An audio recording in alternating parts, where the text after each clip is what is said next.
Hello everyone.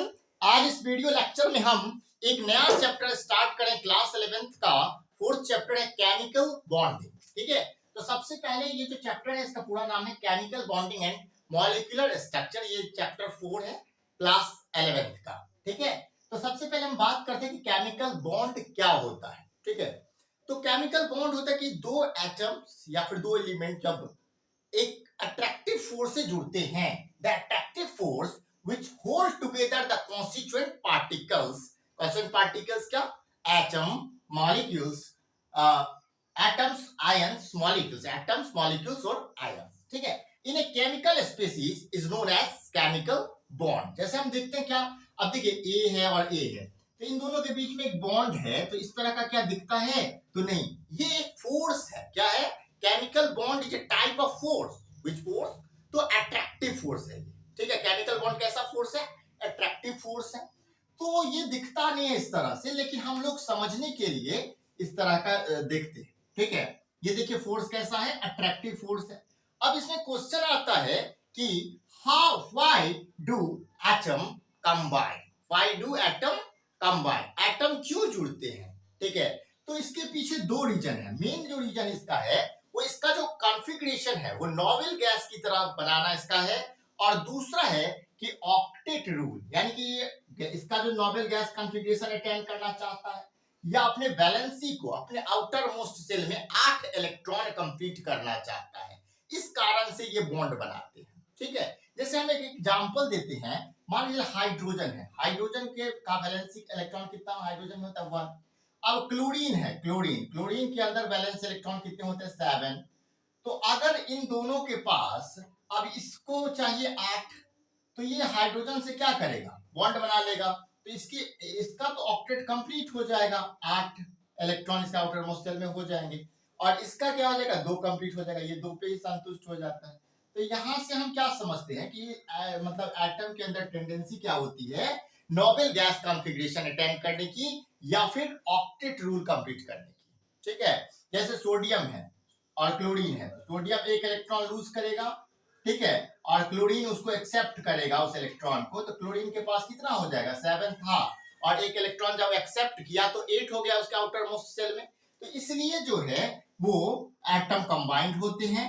और दूसरा इसमें होता है कि स्टेबिलिटी, जब ऑक्टेट कंप्लीट हो जाता है उसके वैलेंस सेल में, तो उसके अंदर स्टेबिलिटी आ जाती है, और जितना ज्यादा स्टेबल होगा कोई भी एटम या एलिमेंट, उसकी एनर्जी उतनी ही कम होगी। ठीक है, मिनिमम एनर्जी हो। अब बात करते हैं हम लोग ऑक्टेट रूल की, कि ऑक्टेट रूल क्या होता है। ठीक है, तो ऑक्टेट रूल में क्या होता है? Principle of attaining maximum of 8 electron in valence shell. Valence shell में 8 इलेक्ट्रॉन होते हैं मैक्सिमम। एटम के जो वैलेंस सेल होते हैं उसमें मैक्सिमम कितने होते हैं? 8 इलेक्ट्रॉन होते हैं। उसको बोला जाता है ऑक्टेट रूल। आगे हम लोग बहुत सारी चीज पढ़ेंगे, ऑक्टेट रूल्स के बारे में भी पढ़ेंगे।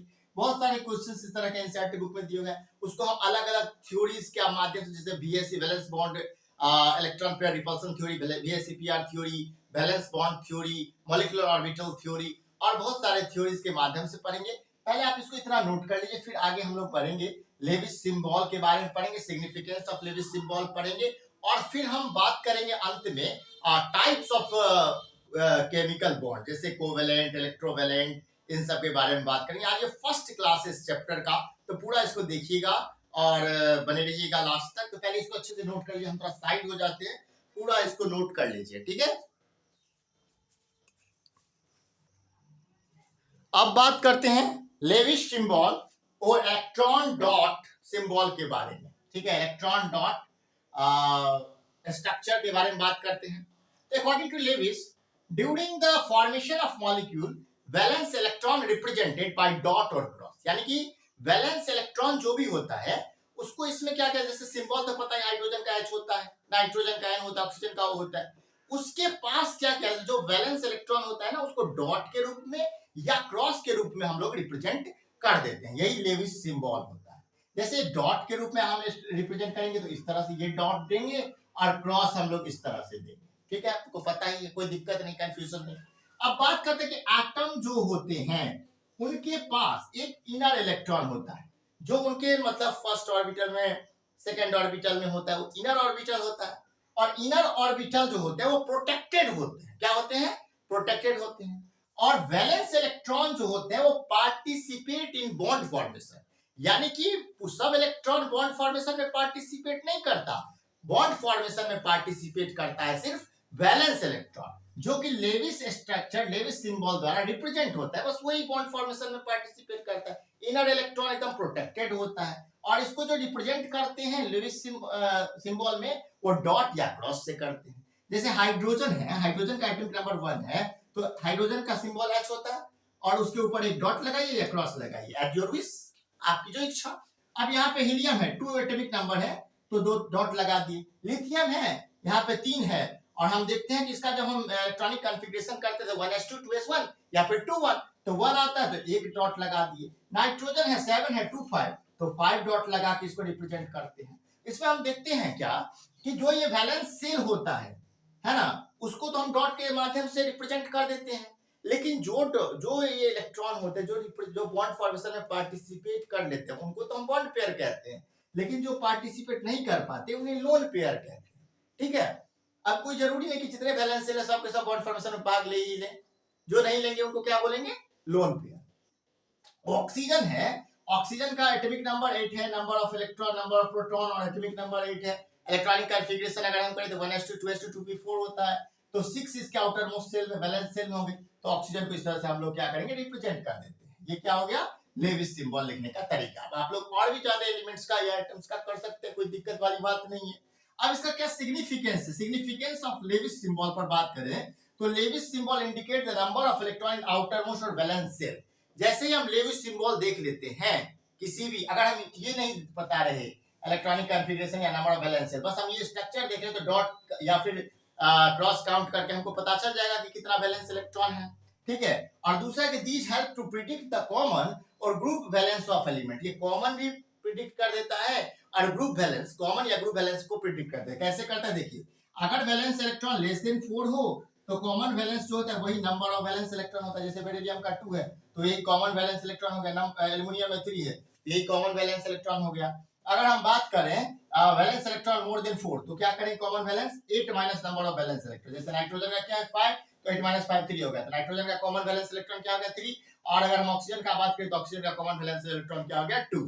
तो पहले इसको अच्छे से समझ लीजिए क्या है Lewis symbol electron dot structure, और इसको पहले पूरा कॉपी में नोट कर लीजिए। फिर हम और थोड़ा सा बात करते हैं टाइप्स ऑफ केमिकल बॉन्ड, यानी केमिकल बॉन्ड कितने प्रकार के हो सकते हैं, जो इस चैप्टर में पूरे चैप्टर में पढ़ेंगे, उसका थोड़ा सा चर्चा आज कर लेते हैं। पहले इसको अच्छे से नोट कर लीजिए कॉपी में, और फिर हम बात करते हैं आपका आगे का, यानी कि टाइप्स ऑफ केमिकल। चूंकि ये क्लास इंट्रोडक्शन का है तो आज हम लोग थोड़ा सा टाइप्स ऑफ केमिकल बॉन्डिंग, मतलब कितने टाइप के केमिकल बॉन्ड पढ़ेंगे वो भी बात कर लेते हैं। तो जब किसी का क्लासिफिकेशन होता है तो हमारे दिमाग में आना चाहिए ऑन व्हाट बेसिस, मतलब उसका आधार क्या है। तो यहाँ जो क्लासिफिकेशन होगा या फिर टाइप्स हम लोग पढ़ेंगे केमिकल बॉन्डिंग का, उसका बेसिस है ट्रांसफर ऑफ इलेक्ट्रॉन। कहीं क्या होता है तो इलेक्ट्रॉन का ट्रांसफर होकर बॉन्ड बनाता है, जैसे NaCl प्लस और Cl माइनस। उसके बाद होता है शेयरिंग ऑफ इलेक्ट्रॉन, जैसे HCl में है हाइड्रोजन का एक इलेक्ट्रॉन दिया, क्लोरीन भी एक दिया और बॉन्ड बना, कोवेलेंट बॉन्ड बोलते हैं उसको। एंड डोनेटिंग ऑफ इलेक्ट्रॉन, पूरा इलेक्ट्रॉन पेयर डोनेट कर दिया सिर्फ एक एटम, तो उसको बोलते हैं डोनेटिंग ऑफ एटम। मतलब क्या हो गया, कोऑर्डिनेट बॉन्ड। मेटल के बीच में मेटलिक बॉन्ड और हाइड्रोजन बॉन्ड के बारे में तो आपको पता ही है, इंटरमॉलिक्यूलर और इंट्रामॉलिक्यूलर दो टाइप के यहाँ हाइड्रोजन बॉन्डिंग में देखते हैं। और कोवेलेंट बॉन्ड में सिंगल कोवेलेंट बॉन्ड, डबल और ट्रिपल बनते हैं, ये सब पता है, पूरा नोट कर लीजिए। अगर आज का क्लास यानी कि chemical bonding and molecular structure class 11 4th chapter का ये फर्स्ट वीडियो था, जिसमें हम लोग बात किए केमिकल बॉन्ड के बारे में, लेविस सिंबल डॉट स्ट्रक्चर के बारे में पढ़े। उसके बाद हम लोग जो है वो ऑक्टेट रूल समझे, सिग्निफिकेंस पढ़े लेविस डॉट स्ट्रक्चर का, फिर बाद में टाइप्स ऑफ केमिकल बॉन्ड देखे। ये क्लास कंटिन्यू चलेगा। अगर आप क्लास 11th के स्टूडेंट हैं तो पूरा सीरीज को देखिए। ये वीडियो अच्छा लगता है इस वीडियो को लाइक करें, हमारे चैनल को सब्सक्राइब करें और बेल आइकन को प्रेस करें। Thank you very much.